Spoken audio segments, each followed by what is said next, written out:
A paz de Cristo para todos e todas. Sejam muito bem-vindos a mais uma sequência de aulas da Escola Dominical.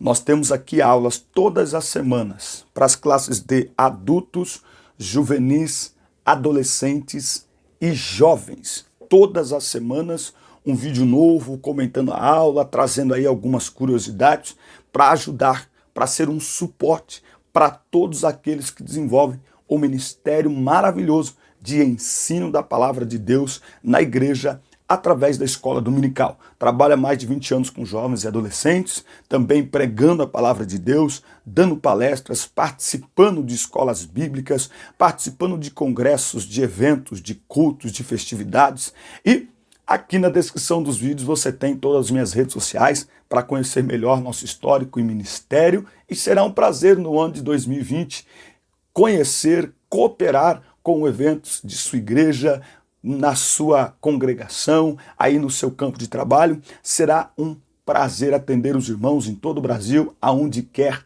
que formos úteis. Vamos à nossa aula da escola dominical.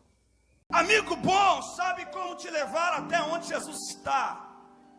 Namorado bom é aquele que te leva para Jesus, não que te afasta dele.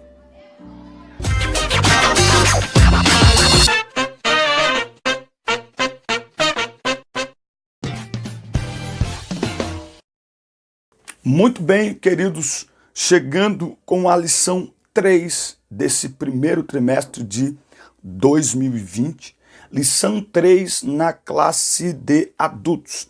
Só quero te pedir, se ainda não está inscrito no canal, inscreva-se, isso é muito importante. Comente os nossos vídeos, deixa aí o seu comentário, escreva aí de onde você assiste nossas aulas, de qual estado do Brasil. Nós temos professores aqui até de fora do Brasil. Nós também temos material em PDF. Logo aqui na descrição dos vídeos, no início, tem o link, o primeiro link. Você abre o material em PDF para ajudar aí na execução de sua aula, tá bom? Lição 3, classe de adultos. A natureza do ser humano.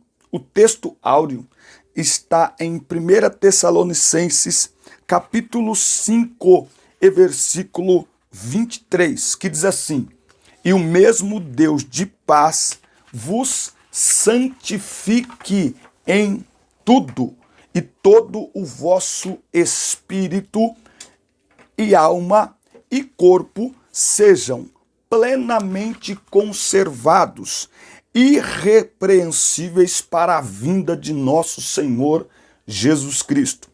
Nossa tríplice natureza, física, mental e espiritual, deve ser plenamente consagrada a Deus, para que o mundo veja em nosso ser a imagem e a semelhança do Criador. O texto desta lição está em Gênesis 1, do 26 ao 28, e Gênesis 2 e 7.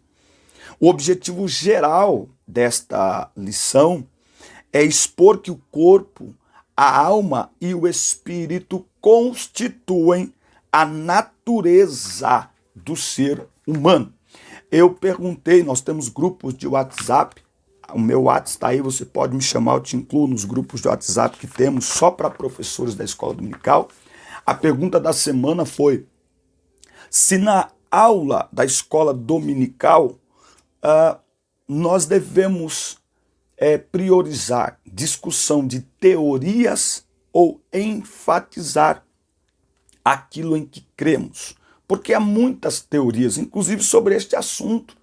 Este assunto não se esgota numa aula, mas se nós ficarmos discutindo as teorias existentes, nós podemos, e muitas vezes o professor erra aí, discutindo teoria e trazendo as teorias que existem, e aí quando ele vai explicar, explanar aquilo em que nós cremos, acabou o tempo. Então, é verdade que é bom levar as diversas teorias que existem para a sala de aula, discutir um pouquinho, mas enfatizar, gastar o tempo, envolver o tempo, priorizar aquilo em que cremos de acordo com a palavra de Deus. Amém? O ser humano ele é um ser complexo, não é? E nós vamos ver isso aqui hoje. A introdução diz assim: na aula de hoje estudaremos as partes que constituem a natureza humana. Veremos que o nosso ser, em virtude das partes que o compõem, é de tal forma maravilhoso que chega a ser inexplicável. Porque nós temos a parte física, a parte, portanto, material, e também nós temos a parte imaterial, que constitui-se de alma e espírito, não é? Então, Deus, com isso, nos permitiu, nos habilitou a se relacionar.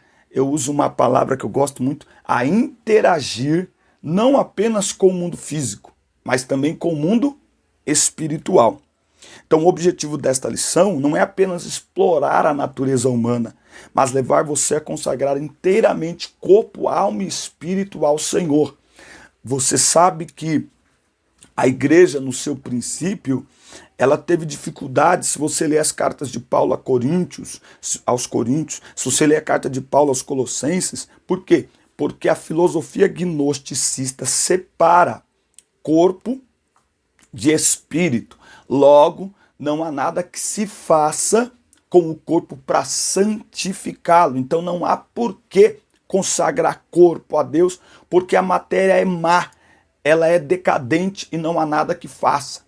Então, a partir desta filosofia, nega-se o nascimento virginal de Cristo, nega-se a deidade, porque se ele se tornou matéria, se tornou corpo, não pode ser Deus. Se é Deus, não poderia ter se tornado matéria. Mas nós entendemos pela palavra de Deus que sim, todo o nosso ser. Por isso que Paulo escreve 1 Coríntios 6, do 18 lá até o 20, não sabeis que o vosso corpo é templo do Espírito Santo e que não sois de vós mesmos? Glorificai, pois, a Deus no vosso corpo e no vosso espírito, os quais pertencem a Deus. Então, o ser humano, ele é dotado, não é, destas três partes que interagem entre si, mas é possível analisá-las do nosso ponto de vista de interpretação bíblica, de maneira que entendamos como funciona, claro que dentro das nossas limitações, e, portanto, ao entender isso, entender que tudo deve ser consagrado ao Senhor.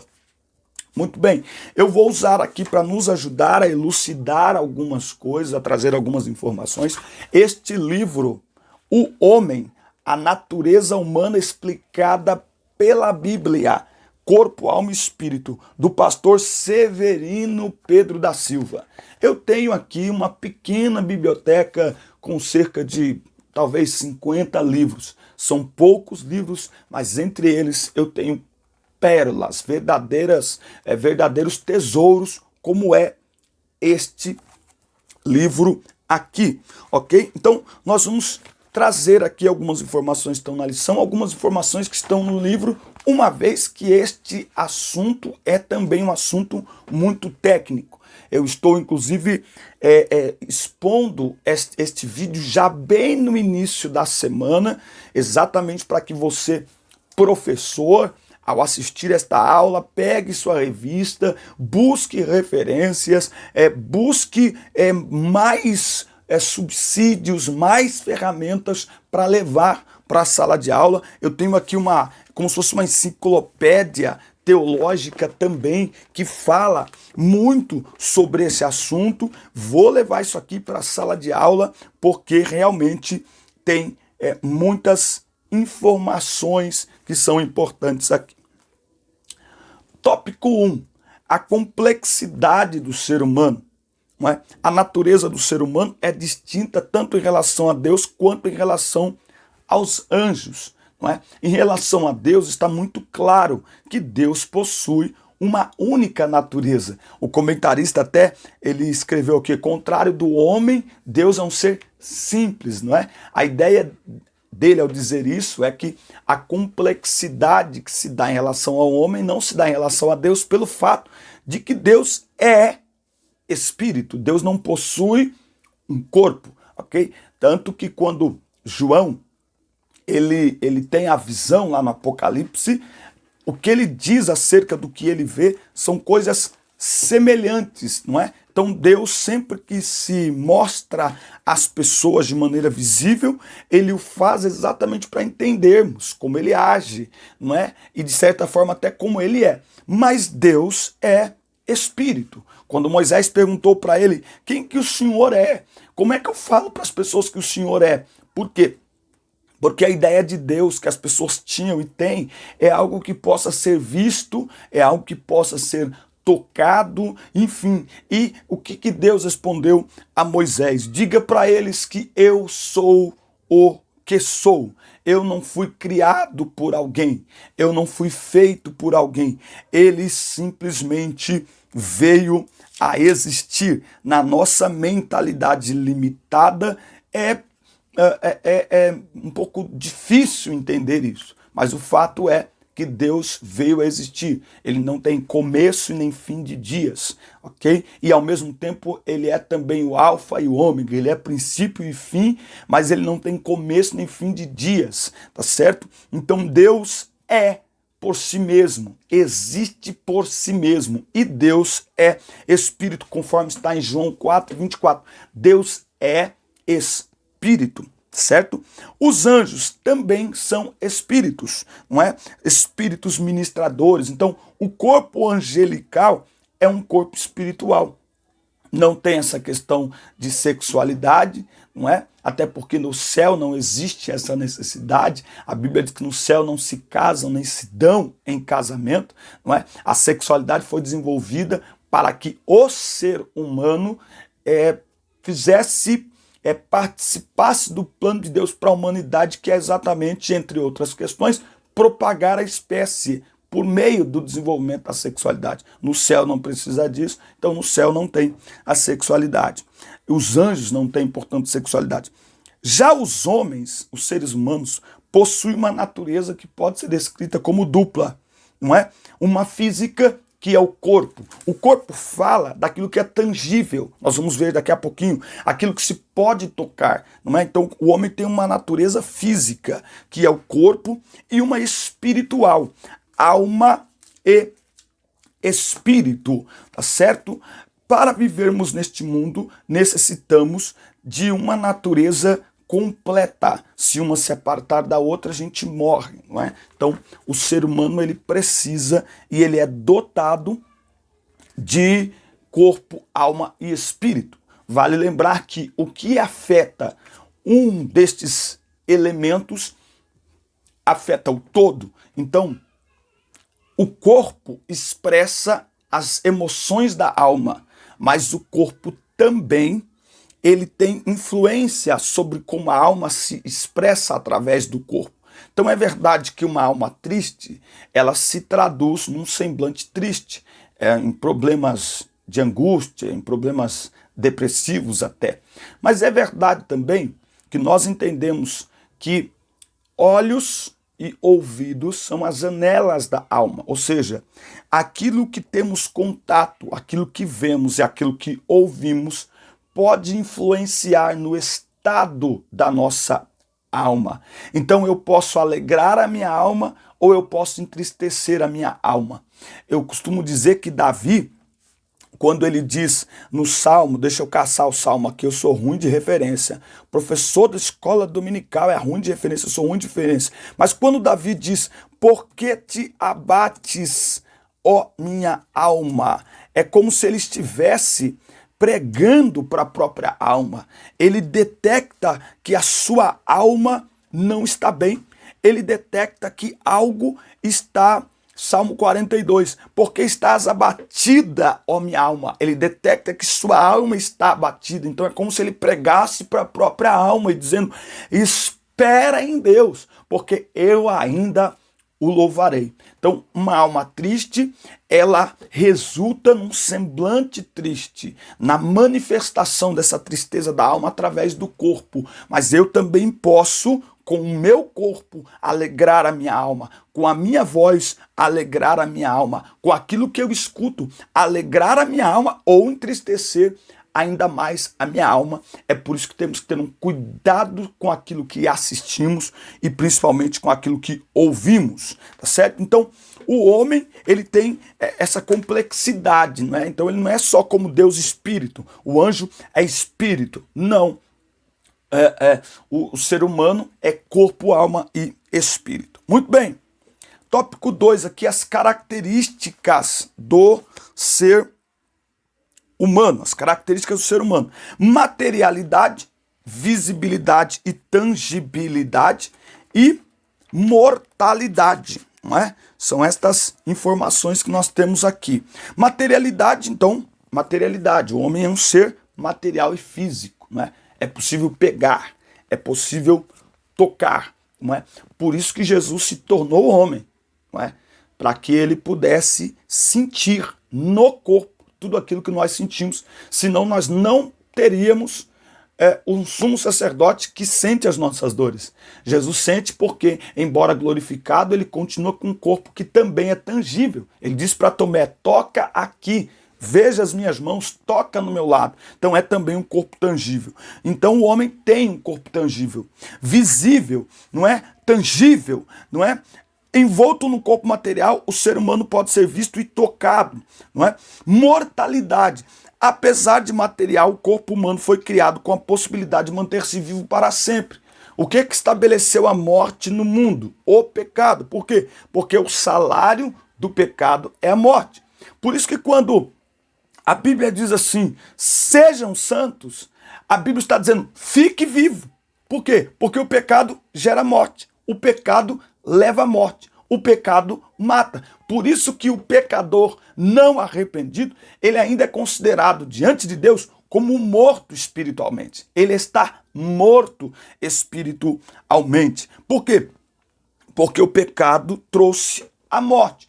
Mas a Bíblia diz em Romanos 6,23, o salário do pecado é a morte, mas o dom gratuito de Deus é a vida eterna por Cristo Jesus nosso Senhor. Por que a vida eterna? Porque o pecado estabeleceu a morte. Mas quando eu me rendo a Cristo, quando eu creio em Cristo, quando eu vivo para Cristo, esse corpo ainda sofre todos os efeitos do pecado, a doença, a velhice, mas eu estou partindo para a eternidade. Eu tenho a esperança novamente da eternidade, de viver para sempre com Cristo, como era a proposta inicial. Então, o corpo humano é mortal. Ele é mortal, inclusive, no sentido do homem que não receber a Cristo. Morte eterna.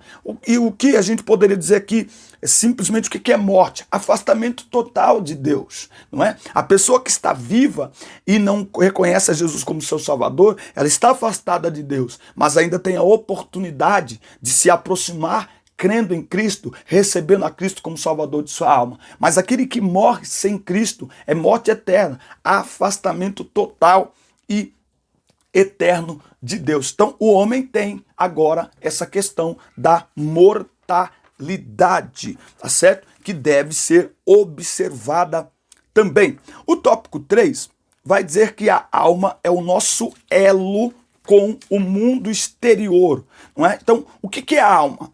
A alma é a psique, é na alma que estão os sentimentos, as emoções, o intelecto, a vontade. É na alma que está. Alma e espírito, no entanto, são inseparáveis, não é? Não dá para falar de um sem falar de outro, tá? Vale dizer que nós entendemos o ser humano como um ser tricotômico, não é? Então, corpo, alma e espírito. Nós temos aqui algumas observações. Por exemplo, nós temos uma teoria chamada unitarianismo, uma só parte. Desse ponto de vista, o homem é só corpo, não é? Ele é apenas um todo. Então, não tem nenhuma parte do homem que após sua morte continuará vivendo.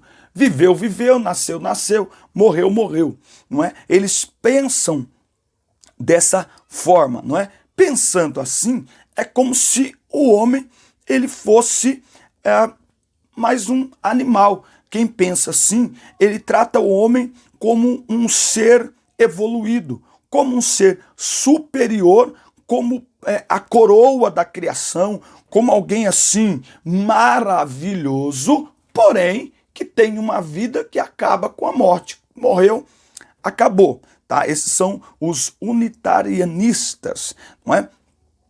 Por outro lado, tem também a dicotomia. Este ponto de vista é, em suma, aceito no campo filosófico. Os advogados dele dizem que o homem, em seu modo, compõe-se apenas de duas partes, isto é, de corpo e alma. Esta dupla divisão da constituição humana, que resulta logo à vista quando ele começa a pensar a respeito da sua própria natureza. Não é? Então, eles pensam desta forma.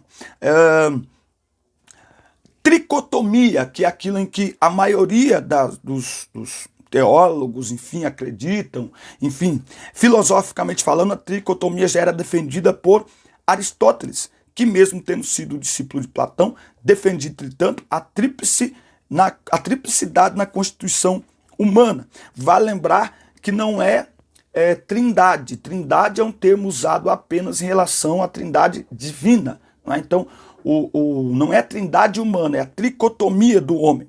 Para a maioria dos teólogos cristãos, o ponto de vista mais aceito sobre a pessoa humana se divide em três.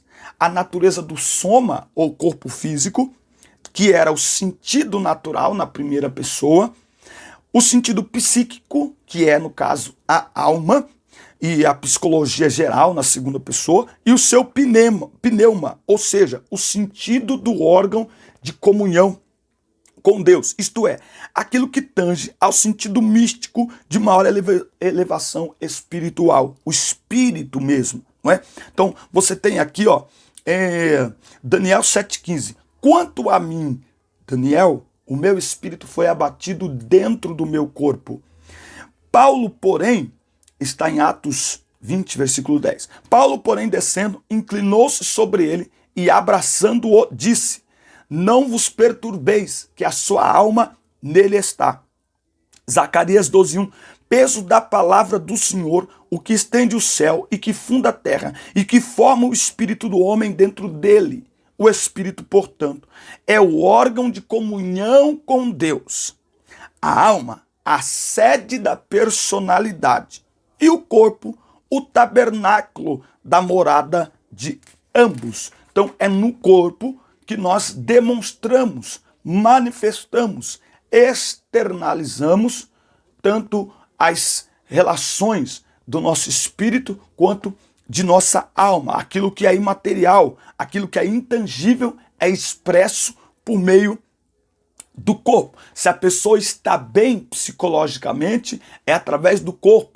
É através do rosto, é através dos olhos, é através do cuidado com o corpo que ela demonstra que está bem ou mal psicologicamente. E é também através do corpo que nós nos aproximamos ou nos afastamos de Deus. Nos aproximamos quando oramos, quando lemos a Bíblia, quando dobramos o joelho, quando vamos ao culto ou quando não fazemos nada destas coisas. É por meio do corpo que nós mostramos a nossa espiritualidade ou a nossa não espiritualidade. Tá? Então vamos lá. Alma e corpo são inseparáveis. Não é? A Bíblia diz lá em Hebreus 4:12 que só a palavra é capaz de penetrar na divisão, na junção de alma e espírito. Só a palavra. A alma é a janela para o mundo exterior. Através da alma, o ser humano se expressa e tem acesso ao mundo que o cerca. Para que isso seja possível, a alma serve-se dos órgãos sensitivos. Tá? A separação da alma e do corpo gera morte. Não é? Então, a morte ocorre quando a alma separa-se do corpo. É o que nos mostra a narrativa da morte de Raquel, a esposa amada de Jacó, saindo-lhe a alma. Ela morreu. Não é? Então, se a alma está relacionada à psique, à mente, à forma de pensar, é por isso que, inclusive, entre outras coisas, a morte de alguém é decretada quando não há mais ondas cerebrais, não há qualquer movimento cerebral, tá certo? Porque está tudo aqui interligado, aqui os neurônios, enfim. Então, a alma, quando a alma morre, o corpo morre. Não é? Um corpo sem alma o corpo morre. Muito bem, o espírito é o nosso contato com Deus, tá? Então a alma é o nosso contato com o mundo exterior. É muito vasto isso aqui que ele fala, de que a alma é o nosso contato com o mundo exterior. Aqui, inclusive, nós temos um material muito bom aqui nesse livro. A alma. A definição da alma se resume da seguinte forma. A palavra alma vem de uma raiz hebraica, nefesh, invertida para o grego com a tradução de psique. Psique se vincula etimologicamente com a raiz indo-europeia BHS, da qual se deriva o verbo alemão blasen, soprar. Originalmente significa hálito de vida. Então, quando Deus soprou nas narinas do homem, a Bíblia diz que quando Deus soprou, ele se tornou alma vivente. Então, alma, fôlego de vida, alma vivente, tá certo? Nós temos aqui, então, muitas informações que nos ajudam a entender, entre todos os seres animados, é no homem em quem a divindade implantou a alma mais poderosa. Além disso, tem uma participação na divindade, sendo que o poder divino rege no homem através da alma, não é? Então, os animais foram feitos seres viventes, sim, mas no homem, só o homem tem a capacidade de interagir com o divino e de ser também regido pelo divino, no caso, ser regido por Deus. Por isso que o ser humano, ele sempre tem a necessidade da religiosidade, da divindade, ele tem isso. E quanto mais o ser humano foge disso, mais ele se perde, porque o ser humano foi criado para interagir com Deus. A sua alma, o salmista diz, a minha alma tem sede de Deus. Tem muita gente alimentando a sua alma com muitas coisas, com drogas, com vício, com muitas coisas, quando tudo que sua alma precisa está em Deus. Aquele vazio interior que dizem existir, ele só é preenchido por Deus. Deus se encaixa perfeitamente na alma humana. O espírito é o nosso contato com Deus. O que é o espírito? Em termos simples, o espírito compõe juntamente com a alma a parte imaterial do ser humano. Em virtude de suas faculdades, o espírito humano atua como a sede de nossas afeições espirituais. Vamos ler? Salmo 77. Salmos 77, versículo 3. Lembro-me de Deus e gemo. Medito e meu espírito desfalece. De noite recordo minha cantiga, medito-a no meu coração, o espírito indaga. Então é através do espírito que também que nós temos este elo com Deus. O elo entre o nosso corpo e Deus é por meio do nosso espírito que nos comunicamos com Deus. Foi em seu espírito, portanto, que João recebeu a revelação do Apocalipse. Portanto, o espírito é também a sede da nossa comunhão com Deus. A Bíblia diz que o Espírito testifica com o nosso espírito que somos filhos de Deus. Então, o nosso espírito é a sede da nossa comunhão com Deus. O homem é um ser tanto físico quanto espiritual. Por essa razão, está aqui na conclusão, Deus requer nossa completa e uniforme santificação. Temos de ser santos no corpo, na alma e no espírito. Todo o nosso ser, esse ser tricotômico, corpo, alma e espírito, tudo deve ser consagrado ao Senhor. E consagrar ao Senhor o nosso ser, nossa alma, o nosso espírito, o nosso corpo. Como é que eu consagro alma e corpo? Como é que eu consagro alma e espírito? Através do corpo. Como é que eu santifico o corpo? Mantendo minha alma e o meu espírito na presença de Deus, sendo direcionados pelo Espírito Santo de Deus. Amém, meus queridos? Aula maravilhosa, aula especial. Que Deus abençoe sua vida. Assista, curta, compartilhe, inscreva-se no canal e até a próxima aula. Deus abençoe.